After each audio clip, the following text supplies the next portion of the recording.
We will now move to the first part of the meeting to introduce the indicators that we will be discussing in this meeting. Janet, please, you have the floor. I would also like to introduce Alison Kennedy from UNESCO, who will be introducing some slides on the Sustainable Development Goal number 4, Target 7. Could I have the first slide, please, showing safeguarding? So the primary purpose of the 2003 Convention on Intangible Cultural Heritage is, of course, safeguarding that heritage and the communities associated with it. And as you see here, there are actually a number of different measures which are stated in Article 2.3 as contributing towards safeguarding. Of course, transmission, particularly through formal and non-formal education, is the most relevant to us today. But you'll see that some of the others I've also highlighted in green, that education programs can definitely contribute towards these as well. Inventorying, research and documentation, preservation and revitalization. In other words, educational programs run through the protection, the safeguarding of intangible cultural heritage. Could I have the second slide, please? In this slide, we see that there are a number of benefits of integrating intangible cultural heritage, living heritage, into formal and non-formal learning. If you look at the top left circle, you see that students, school pupils, can learn with intangible cultural heritage, which involves, amongst other things, culturally appropriate content in teaching, which has definite cognitive advantages and for the quality of the education. On the right-hand side, you see that students also learn about their own living heritage, which strengthens their sense of identity and also can contribute to fostering cultural diversity. And in the bottom, we see that obviously teaching about intangible cultural heritage and associated meanings, skills, knowledge, it supports the transmission of this heritage to the next generation. Next slide, please. Now, in the next 4 slides, I will introduce briefly to you the 4 education-related indicators which we now use for monitoring implementation of this aspect of the Convention. The first is Indicator 4, which measures the extent to which both formal and non-formal education strengthen the transmission of ICH, living heritage, and promote respect for it. And this might involve programs and activities such as involving practitioners and bearers in designing education programs, and of course, teaching both school teachers and providers of non-formal education the best approaches towards teaching and learning about ICH. And I specifically mention on this slide question 4.3, which shows us that there are a number of different institutions and other stakeholders involved in this process. And we're interested to know how far they put programs and activities into place that support the safeguarding of living heritage.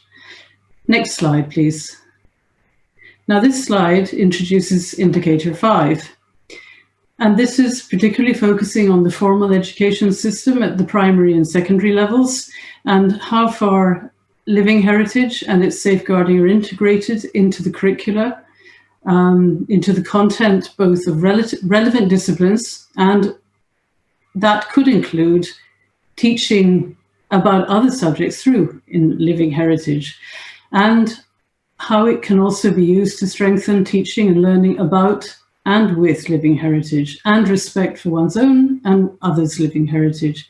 So, for example, including examples of living heritage into teaching about other subjects such as physics, chemistry, teaching school pupils to respect and reflect on their own ICH, and of course, incorporating mother tongue education, multilingual education, and importantly, local content into the education curriculum. Next slide, please. Indicator 6 looks at post-secondary education. In other words, after the final top level of school, and how much this supports the practice and transmission of living heritage, as well as the study of its social, cultural, and other dimensions. So, for example, we might see courses that strengthen practice and transmission of this heritage in music, arts, crafts, and other areas. Or technical and vocational education that teaches skills and knowledge relating to living heritage and quite possibly supporting people's future employment prospects. And the last of the 4 indicators that we're interested in today is indicator 12. And this one is situated in the area of policies and legal and administrative measures, and how far these, in the field of education, sorry, I should mention, and how far these reflect the diversity of living heritage and the importance of its safeguarding, and of course, how far and how well they're implemented. And so the types of policies, legal and administrative measures we're interested in might be concerned with ensuring the recognition of, respect for, and enhancement of intangible cultural heritage, might strengthen its transmission and practice, and possibly promote mother tongue instruction and multilingual education. In other words, the kinds of measures mentioned in 4, 5, and 6, but at the level of setting policy, legislation, and other measures. Next slide, please. This slide just gives you a taste of what the online periodic reporting form now looks like. And I should mention that the framework for monitoring the convention, the overall results framework, it has also been brought into the periodic reporting. And if we look at the top, you can see a number of boxes. Section A is the sort of introductory section to the form. What we're focusing on today is section B, and you see the numbers 1 to 26, which each of those numbers relates to one indicator. And it's the indicator, of course, that is measured. And for us, it's the 3 at the bottom here, 4, 5, and 6, which I've just shown you, and indicator 12, which are the education-related indicators. Now, before I hand over to Alison, I should just mention there are some challenges in reporting on these indicators, which part of our aim here is to develop guidance to help states parties, such as, for example, that the questions that you might find under one indicator, and for example, for indicator 4, there are 4 questions, indicator 5, there are 4 questions, indicator 6 has 2 questions, but one is quite heavy and detailed, and indicator 12 has 3 questions, that these questions are often very nuanced, and it can be quite difficult to distinguish the information set that you require to respond to them. So that needs support. Also, some of the examples that reporting states might want to give regarding educational programs and activities could actually be relevant to more than one question and even possibly more than one indicator. And so it's important that they are able to distinguish which aspects of these are relevant to which questions. Also, unfortunately, there are currently few mechanisms in place to collect and monitor data at the national level. It's hard to gather detailed information, for example, on the design and the structure of educational programs, and particularly on the participatory aspects. And this is partly because reporting in the education field has not up until now taken account very much of living heritage. And so one of the things that we want to achieve is to encourage that. And finally, there is a question of terminologies, that the living heritage and education fields often use very specific terms. For example, bearer community is a very specific term in living heritage that may not mean so much in the field of education to specialists in that field. And equally, terms such as knowledge and culture might mean different things to people working in living heritage on the one hand and education on the other. So we also need to learn to understand each other's language to work together on this. I will now ask Alison to speak to her slides. So SDG Target 4.7 is, as you can see on the screen, one of the most complex SDG targets, and it's difficult to measure. The principal aim of the target is to ensure that all learners acquire the knowledge and skills to promote sustainable development. The rest of the target describes means by which this might be achieved, including through the promotion of cultural diversity and appreciation for culture's contribution to sustainable development. The 2003 Convention on the Intangible Cultural Heritage is one means by which member states are encouraged to support sustainable development by ensuring that respect for the intangible cultural heritage is mainstreamed in both formal and non-formal education.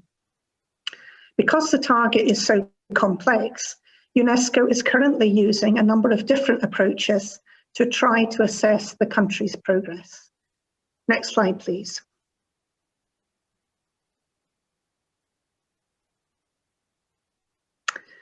Similarly to the 2003 Convention, an indicator framework has been developed by UNESCO together with partner organisations and member states for the follow-up and review of SDG 4 as a whole.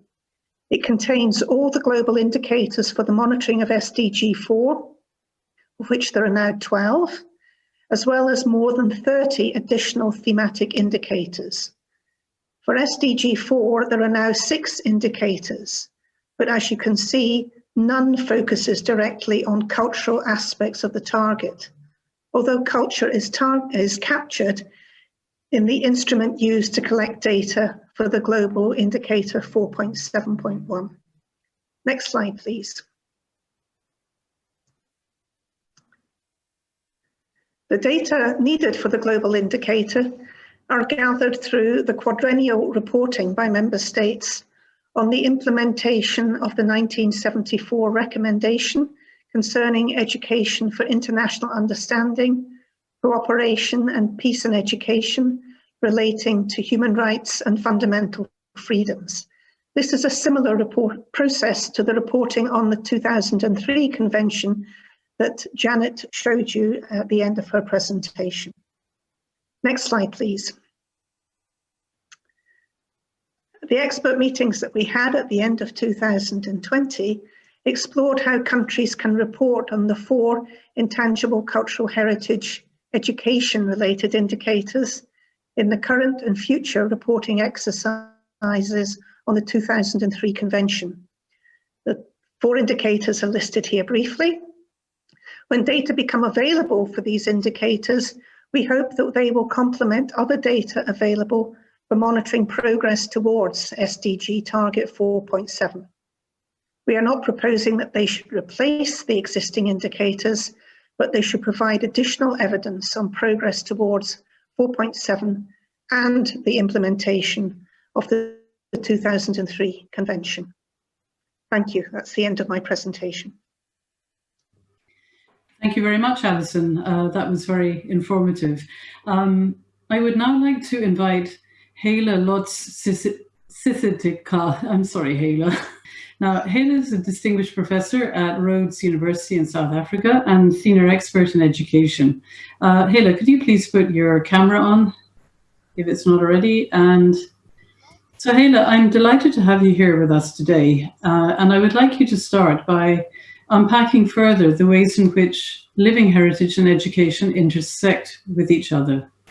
What important benefits are there for countries seeking to achieve SDG 4.7 of incorporating living heritage into education, i.e. of learning with and about this heritage?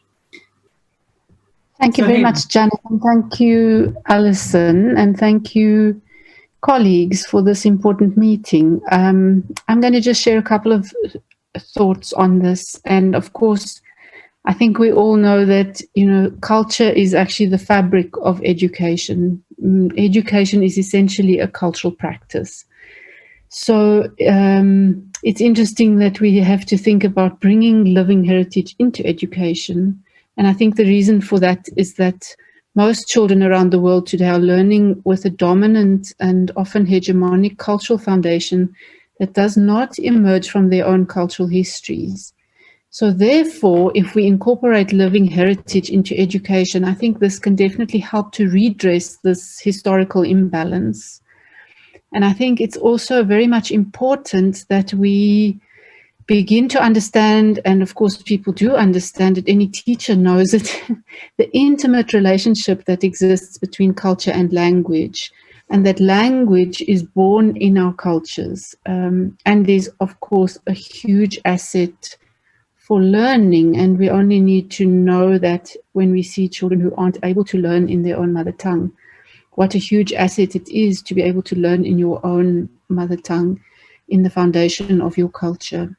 So in our research so far, we've found that there's an important need to support learning in local languages and also to draw on local cultures. And that, of course, is the intangible heritage resources that we talk about, because this helps learners to access more complex, abstract concepts that are so prominent in the education system.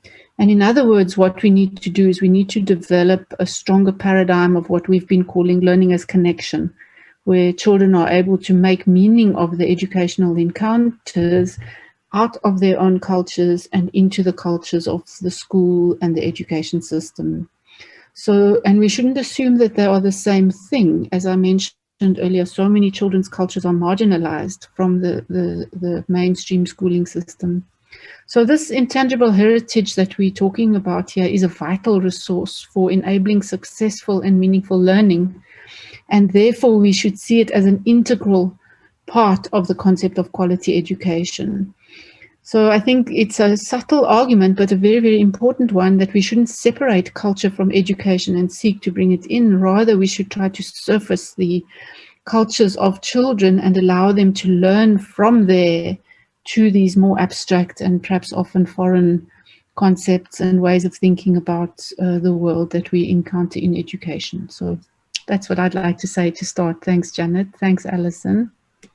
Well, thank you very much. That's very illuminating. And, you know, given that there is an information gap at times between the culture and education sectors, as you alluded to, how do you think the reporting on the educational indicators under the 2003 Convention can contribute actually to monitoring this Sustainable Development Goal? Very briefly, Hela. Yes, thank you. I think, you know, as I was mentioning earlier, the importance of centering around the learning of children. So if we can develop stronger indicators for this idea of learning as connection, as children make connection with their living heritage into schools, and then look at how the pedagogical and teaching practices that can support learners' achievement and meaningful learning from these approaches, then I think it won't be so difficult to link the reporting on the convention to the reporting for the SDG, and especially for SDG 4.7, as Alison said, which is the one that really emphasizes the importance of culture in education. But having said that, I think it's also important for us to develop stronger tools for monitoring learner success, which is enabled by the working with living heritage. And I don't think we've got those well developed yet in the broad education system. So I think what we need is some partnering, and perhaps partnering on a research program to develop these kinds of indicators from the learning experiences of children in majority world countries where living heritage praxis is actively developed to support their achievement, and that we see that as integral to what we mean by quality education. So in fact, it should become a strong indicator of quality education. Thank you. I hope that can be done. Yes, thank you very much. And I think we have to think positively about what can be done rather than focusing too much on where it's difficult to do it. So thank you so much, Hela. And I now have the pleasure to introduce Tim Curtis, who is Secretary of the Convention for the Safeguarding of the Intangible Cultural Heritage, to share a few words with us. Tim, you have the floor. And could Tim switch on his video? And Hela, could you switch yours off? I'm sorry to. Okay, I think the video is on. Can you see me? You're on. Go ahead. Thank you, Janet, and so welcome everybody. It's really a pleasure for me to be here today. Unfortunately, due to an unfortunate conflict of schedule, I'll be leaving at 2. But as you well know, this is the result of a number of meetings that have been held and quite a bit of work that has been held. And to me, it is extremely encouraging as Secretary of the Convention to see this now going forward, starting with the work we did on the overall results-based framework some years ago. And since then, the work we've been doing on safeguarding intangible cultural heritage, living heritage, and education. I think the framework, results-based framework, has opened up a lot of venues for us in intangible cultural heritage to work across sectors, and in particular with education, which remains a core part of the Intangible Heritage Convention. Article 2, it's mentioned already as a key aspect of safeguarding. So, but the overall results frameworks gives us this opportunity, as we're doing today, to dig further, so to speak, with our colleagues in education to understand how to monitor this work. But it also gives us opportunities in other areas of development. But I suppose that's not what we'll talk about today.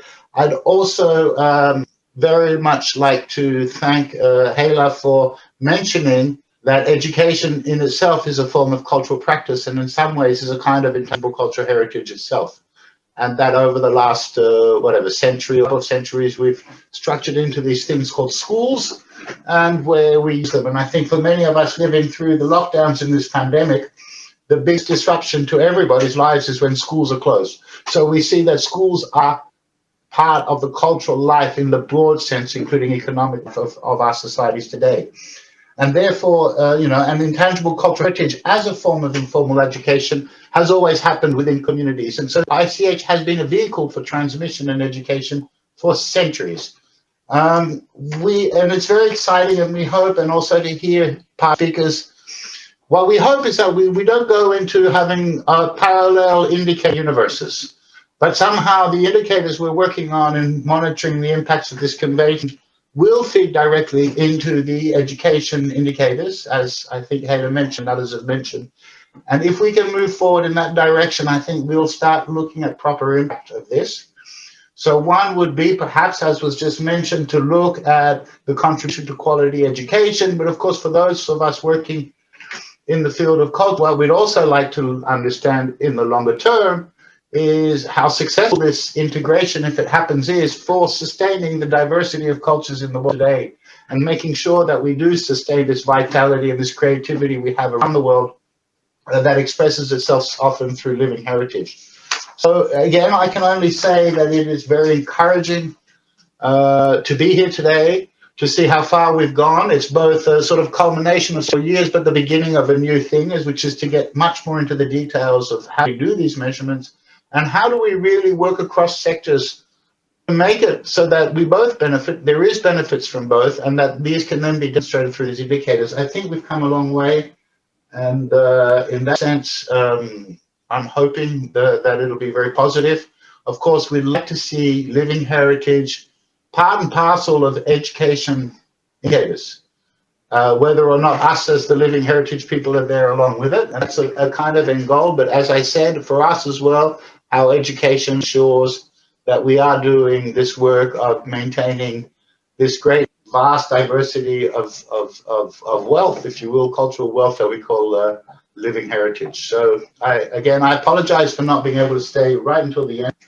But I am following very closely, and it's a good opportunity to be here. And I think this is a very encouraging meeting. Thank you very much, Janet.